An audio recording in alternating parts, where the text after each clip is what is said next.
What's up, everyone? Jason Gilbo here with Daily Fantasy Cafe, taking a look at tonight's NBA slate. Jumping right into things, we got the Bulls and Magic, 7 o'clock, 203 over-under. Bulls are just a 1.5 favorites. Looking like Dwayne Wade could be out again here, game time decision. Obviously, that would tick up Jimmy Butler's usage into just a stratosphere-like usage rate. It was near 38% with Wade out. Looking at the backcourt, obviously Rajon Rondo didn't play last time. We saw Cameron Payne pick up a majority of the minutes, as well as Jerry Grant. Neither I have a lot of interest in. Both should probably hover around 24, 25 minutes tonight. For me, I mean, it's really just more about Butler here. I think he becomes a safer play at small forward. Bobby Portis, Mirotic, two other guys you can toss in GPPs, but pretty much only one here is going to be just Jimmy Butler in a cash game and GPP aspect of it. So as far as the other side, another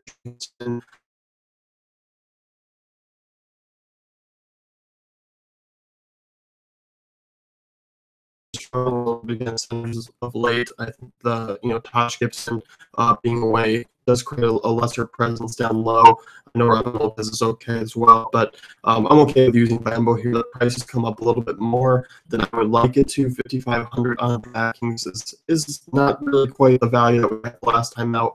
4,600 on FanDuel, though. I don't mind it. This guy has averaged a double-double when Vucevic is out, so I'm okay with using him. As far as the rest of the starting five, I mean, Aaron Gordon remains in play. Once again, I like his price a little bit more on FanDuel, 5,700 in a decent spot there. Terrence Ross, 4,500. Obviously, his down games have come against the Knicks. Other than that, he's been solid. Tougher matchup tonight against the Bulls. I don't mind going back to the ropes here with him, especially on FanDuel. DraftKings, he's more just a GPP play. As far as everyone else goes, I like Evan Fournier. I do think he's a decent option tonight. Alfred Payton as well. But once again, I think those guys are just more tournament plays than anything, especially on a larger slate.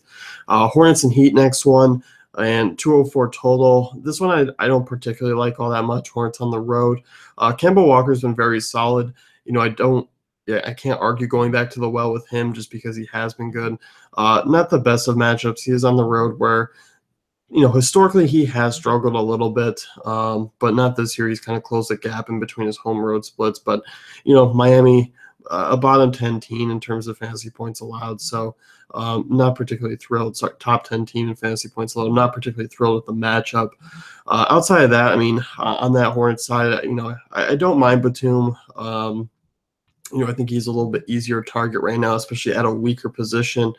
Heat are still strong against shooting guards as well. So overall, I mean, it's still a reasonable total there. I think they're more just GPP plays for me. I'm not quite looking at this game really in cash. Outside of that, I mean, with Kaminsky out, Zeller, Marvin Williams would become, okay values in the front court. Smaller slate, I'd probably be looking at them a little bit more. I think you can go other options. And on the Heat side, I don't mind using Waiters in a tournament. He does have that upside. But Whiteside's probably the guy that I'm looking at right now just because Charlotte's a middle-of-the-road rebounding team. They are bottom 10 in fantasy points allowed to opposing centers. And his price tag has come down on DraftKings. 7,700 is not a bad price tag, especially when you look at his upside. So playing really well of late. I mean, this guy's averaging about 17 and 15 over this last 5 games. Against Charlotte this season, he's averaged 14 and 12, always has that peripheral upside. So I'll definitely be looking at Whiteside tonight, especially at that price tag. On FanDuel, I mean, you can certainly use him there, but it's not quite the same discount. They're at 8,500. So moving on here, next game, looking at the Nets and Hawks. Obviously, you look at the Hawks, and they are one of the blowout concerns tonight. Just anyone going up against the Nets. I don't mind some of these guys. I mean, I think the one guy I'm particularly interested in the most is Tim Hardaway, who just continues to be a solid offensive scorer off the bench. I like his price tag on FanDuel quite a bit. Just sitting there at 5,900. I don't think you can, get away from using him in GPPs at sometimes just because, one, he does have a higher usage right now, and he's playing particularly well. So obviously a great matchup for all these Hawks guys. I don't mind firing away with a Dennis Schroeder in a GPP as long as he can get the minutes. That's always the concern. He's a fine fantasy points per minute player, but as we saw against Golden State, playing particularly well in terms of offensively. His defensively is a liability, so that's one concern. I don't think we'll see them get the early hook here. Millsap, Howard are all just GPPs. I think you're looking obviously Howard, probably more so on FanDuel actually tonight with a little bit more of a discount, 7,100. Been pretty consistent of late. We haven't seen a big upside game in a while, but this guy is usually hovering around 35 fantasy points. Anyway, against a bottom 5 rebounding team and just Brooklyn in general, you can certainly look to use him tonight. And on the Brooklyn side, I don't have any real particular interest with any of these guys. There's just better matchups to target. Jazz and Rockets, next one here. Some injury concerns on the Jazz side as usual. You look at Derek Favors out tonight. Probably going to see some Boris Diaw and Trey Lyles as well. And George Hill also questionable tonight's game. Shelvin Mack too. So if that's the case, obviously we'll see Exum come in and play more minutes. But Rodney Hood and Gordon Hayward pick up the most usage with those two off the court. So I don't mind going back to Hood. Obviously a down game after a solid performance the night before. Obviously kind of a boomer bust play at this point. You can't really trust him, but decent spot here against Houston. You look at Vegas, they expect it to be remotely close. So I don't mind using Hood. I don't mind using Hayward in this type of matchup. But the guy that I'm really looking at is Rudy Gobert. I mean, Houston's just been giving up monster games to centers this season, allowing the third most this year. In terms of the last 10, they're allowing the most points, fantasy points to centers. So for me, Gobert's a top center tonight. I don't mind paying up at his price tag, 7,800 at FanDuel, not that bad. 76 on DraftKings. So, I kind of find that mid-sevens pretty interesting with, Gobert, Drummond, Howard, and Porzingis kind of in that range as well. So, you can certainly look to pay down or pay in that mid-range instead of going up to kind of some of those Cousins, Davis, Towns options, even though I do like Towns quite a bit. So with that being said, I mean, Rockets side of things, anytime a team plays the Jazz, you tend to garner some lower ownership. I mean, we've seen it with Westbrook this season. Kind of saw with Harden against the Spurs last time out. One, because it is a little bit slower pace, but still a 110 total. Harden, pretty intriguing on tonight in terms of a GPP play, just because, one, I think you're going to get a little bit lower ownership on him. So hasn't been particularly bad against, Utah this season. You do notice a significant downgrade in his shot percentage, 38% over 2 games, but this guy, is still averaging 28, 4, and 8 against Utah in 2 games this season. So I certainly don't mind using him tonight. Ryan Anderson is on the questionable side of things. As far as the rest of these guys go, I'm not particularly thrilled. I don't like, Ariza tonight. I don't really like the secondary options like Lou Williams or Gordon. If I did have to choose, it will be probably those guys coming off the bench. Patrick Beverley is an interesting one as well, but at a loaded shooting guard position, I don't particularly like it. I would be more inclined with using him on DraftKings, where he's only 5K and he's also shooting guard eligible. So it's one thing to consider, but I'm mainly just looking at Harden here. Knicks and Bucks, next one here. This one should be a fun one, actually, and all depending on who's going to be playing for the Knicks. Carmelo, had that knee soreness, was planning on coming back to Milwaukee. Looks like that's going to be the case. On the Knicks side of things, I still find Porzingis to be a decent value. If they're going with a certain situation of using Lance Thomas again, I don't mind using him. Been okay. Last game was probably more of an indicator just because Melo was out and he got the more usage. Only took 6 shots the game before. So you're probably not likely going to see a decent ceiling out of him. I'm more just looking to use basically Porzingis at a cheaper price tag. I don't mind Melo tonight. DK price 7,600 is okay. Been really solid against the Bucks this season. On FanDuel though, price is a little bit up there. I do like Butler a little bit more. I do like Hayward a little bit more, and I also like the Denver guys quite a bit. So he's kind of in a range where I'm not really on him on FanDuel, so more of a DK play. But Porzingis in a good spot. Milwaukee's starting to really struggle against power forwards and centers there, so I don't mind using him. Derrick Rose, this is a guy who's been playing was playing bigger minutes until the game we kind of all started to jump on the wagon there. Only played 27 minutes last time out against Orlando after playing 35, 38, 33, and 40 in the games before. Against Milwaukee, in the mid-range still, I don't mind him. I think he's still a fairly safe option. I don't know if we see quite a ceiling out of him, especially with Melo back. So decent cash game option at this point. On the Milwaukee side, you can keep firing away with Chris Middleton, especially over on FanDuel. I mean, 5,700 still a really nice price tag on him. On DraftKings, though, I mean, price is starting to come up, 6,600. Still an okay value in consideration to really the rest of the guys. He sits in that mid-range now. You do look at small forwards against the Knicks. You do like to target them as well. They're bottom 10 fantasy points allowed over the last 10 games, still bottom 10. So I don't mind going back to the well there. As far as everyone else, Giannis finally saw a big upside game out of him last time out. It's been kind of okay in the games before.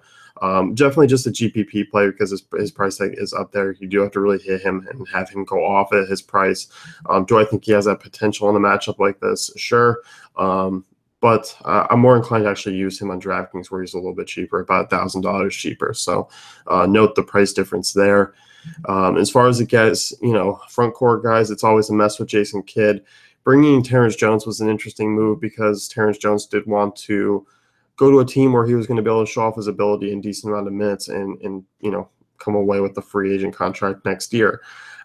Making a move to a Jason Kidd front court doesn't make any sense for that logic. One, because Henson, Monroe, Thonmaker all rotate out, and it's just you can never pick who.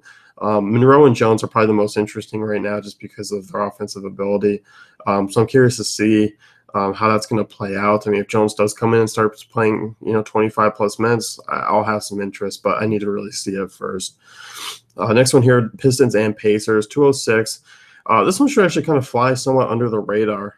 Two gritty Eastern Conference teams. It never really garnishes a lot of ownership. On the Pistons side, I don't mind attacking this Pacers team right now. Andre Drummond should fly under the radar tonight. I do think there are better center options. Tobias Harris is an interesting guy tonight, in a decent spot there against Thad Young. I do like targeting against power forward or against Indian power forwards. And Tobias Harris, I mean, on the cheaper side because he wasn't quite playing all that well, but starting to play a little bit better here. Really look, I mean, is starting to pick up minutes a little bit more, 28, 32, 27 over the last 3 games, shooting the ball really well, 50% or more in each of those 3. I don't mind using him at this value, and this is a guy who, has shot well against Indy. The minutes haven't always been there, but I don't mind at his price tag using him just because, one, power forward value isn't all that special tonight.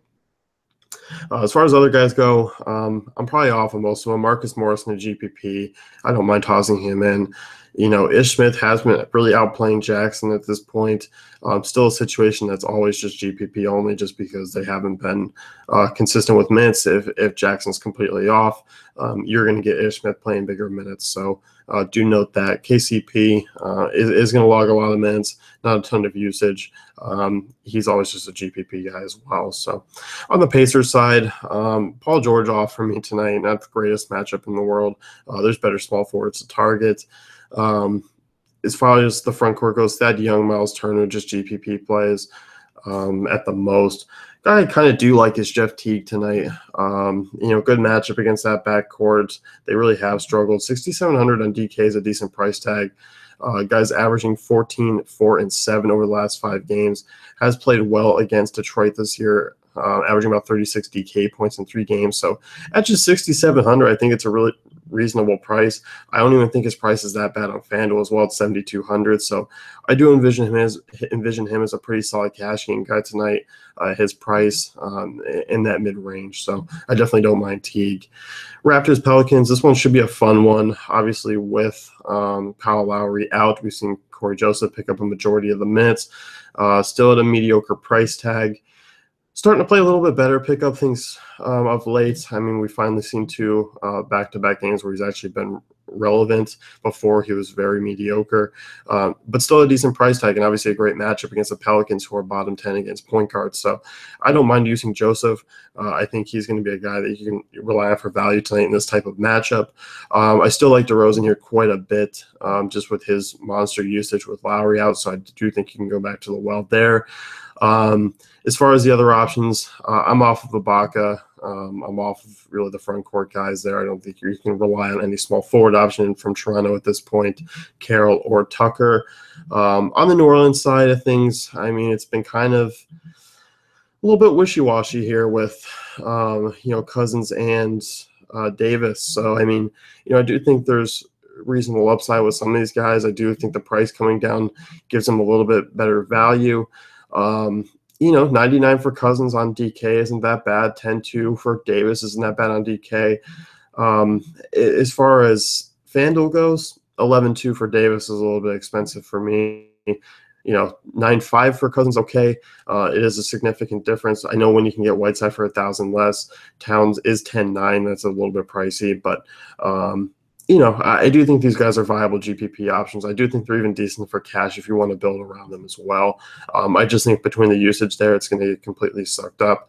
You can definitely see them scoring basically 45, 50, 55 fantasy points at this point. So I definitely don't mind using those. As far as, other guys, Drew Holiday, just a GPP play. I don't have any interest in these secondary players whatsoever. Clippers and Wolves here, 211, and Clippers side of things, I don't mind using Chris Paul tonight. I do like his discount a little bit on DraftKings. I mean, 8,500. When you look at everyone else, I mean, Curry 10-1, Wall 10-7, Harden 10-9. That's a pretty good difference here. So I do like Chris Paul a lot on DraftKings. FanDuel a little bit pricier, but still that discount from all those other options. Wall 10-2, Curry 10-4, Paul at 9. So I do like that. I mean, decent matchup there against Minnesota. As far as the rest of the guys, I don't mind Blake Griffin. It's not the greatest matchup in the world. I do think there are better power forward options that you can go with for a little bit cheaper. Draymond Green tonight, Paul Millsap if you want. Porzingis too, so do consider that. His price is getting a little bit up there, especially if Jokic sits on FanDuel. I think Blake Griffin will become a decent play there. But if it's a case where Jokic does play, I do like him a little bit more on FanDuel, so do consider that. Decent price on DraftKings, though. If the Clippers guys are priced down a little bit, he's 8,600, so I don't mind him. And outside of that, I mean, as far as cheaper guys go on that Clippers team, I know, Redick's cheap, Crawford's cheap. Have we really seen any type of big game outside of, really Crawford against the Celtics? Probably not. I think Redick's probably a decent, option to kind of toss in there. I think it's a good spot in terms of a total and hoping that he gets hot. It has averaged about 20 points against Minnesota this season, 20 fantasy points, 4,000 on DraftKings. So if you do need that stars and scrubs type lineup, I'm okay, just because they have struggled a little bit more against shooting guards of late, just because of the absence of Levine. It's kind of hit a little bit more. So outside of that, Karl-Anthony Towns is probably the big one here. I mean, one, he's absolutely gone off against LA this season. I think a lot of people are going to look at that and plug him in. I mean, he's averaged 30, 11, and 3 in 2 games against the Clippers this season, shooting 64%. So I don't mind using him. There are a lot of center options. I think he is a little bit pricey for me. I do think he is a guy you can build around. But one thing in my points per dollar range, when guys are getting up in that price tag, especially on DraftKings at 10-9, they really got to put up a monster performance. And yes, Towns has that ability. We have seen it of late, put up 67 against Houston, has had a couple 50 burgers as well. So, there is that potential. Outside of that, though, not really looking at the rest of these Minnesota guys. So Kings and Spurs, big blowout concern here. I'm kind of off of this game in general. I mean, Kawhi Leonard's been absolutely spectacular of late. Only guy I'll probably consider is Pau Gasol off the bench, because he is at a reasonable price. He's probably going to come in and lock in a nice double-double tonight. Outside of that, though, I really am worried about the blowout concern. Kings, I don't want any part of. They are cheap. The backcourt's been playing a little bit better. Guys like Ty Lawson, I don't mind, but there's just better options on a fuller slate. Wizards Nuggets. Wizards on a back-to-back coming off of Phoenix. I do worry about a little bit of a drop-off here, but this is a great matchup. One of the higher totals on the night. Jokic, obviously the questionable one here, but we'll start with Washington side of things. Backcourt for me here, Beal and Wall, really intriguing options. I don't mind using them. Bogdanovic off the bench has been a good GPP play tonight when he can run hot shooting-wise. I don't mind him in a small forward position, but really Beal, Wall, I like Beal a lot here just because he's a little bit discount. A lot of that usage comes in. I'm off of Morris and Gortat at this point. I really haven't seen enough upside out of them of late, especially Gortat. On the Denver side of things, I don't mind using Gary Harris. I know he had that dud, and everyone was disappointed, but did bounce back nicely against Sacramento. If Jokic is out, I do have a lot of interest in the small forward guys of Gallinari and Chandler. They do pick up a little bit more usage. Miles Plumlee as well would be a decent value filling in. So I don't mind, using those guys and using them for at a nice mid-range. Sorry, Mason, not Miles. There's too many damn Plumlees. I don't mind using those options. So I think Denver holds a nice points per dollar value tonight if Jokic sits. If Jokic comes in, you downgrade him a little bit. But I do like Jokic if he plays. Celtics Warriors here. Warriors are just 8-point favorites, which is a little bit interesting. Boston's been playing a little bit lackluster of late. I don't like a lot of Boston guys, even regardless of the high total at 107. Horford really hasn't been playing that great. Has the elbow issue. He's questionable for tonight. Amir Johnson, Elnick will pick up minutes. Both are viable options in tournaments. Still a little bit iffy in terms of the foul trouble. I don't like it as much. Bradley, Marcus Smart, Brown are always kind of just hanging around in that 25 fantasy point range right now. They're all at a similar price tag. It's just not an exciting Boston lineup despite being one of the better offensive teams. Isaiah Thomas, I don't mind him in a GPP. I think he's much more of a play on DraftKings where he's 8,800. I still don't like the price tag as far as FanDuel 94, especially with Chris Paul sitting there on both sides. So I'm more inclined to fade him than not tonight. I like the Warriors side. I like Thompson. I like Curry. I think Curry is probably my favorite. Draymond Green's in a good spot. If Iguodala can come off the bench and produce what he did, or any type of production of what he did last time out, I don't mind using him and going back to the well there. I think he picks up a little bit of a tick up in ownership just because, one, a little bit of recency bias there. But outside of that, you're probably off of most of these secondary guys for Golden State. The only guy that really has some sort of interest would be probably Zaza. Cheap, in a good spot against a bad rebounding team. This is a guy who scored 4 real points last time out against Boston, yet put up 28 DK points. So, if you're looking for a stars and scrub type value in a GPP, you can certainly look at him just because it is a decent spot, but don't expect him to play really a ton of minutes. So that's going to wrap things up here. I want you to head on over to dailyfantasycafe.com, check out our great tools and content.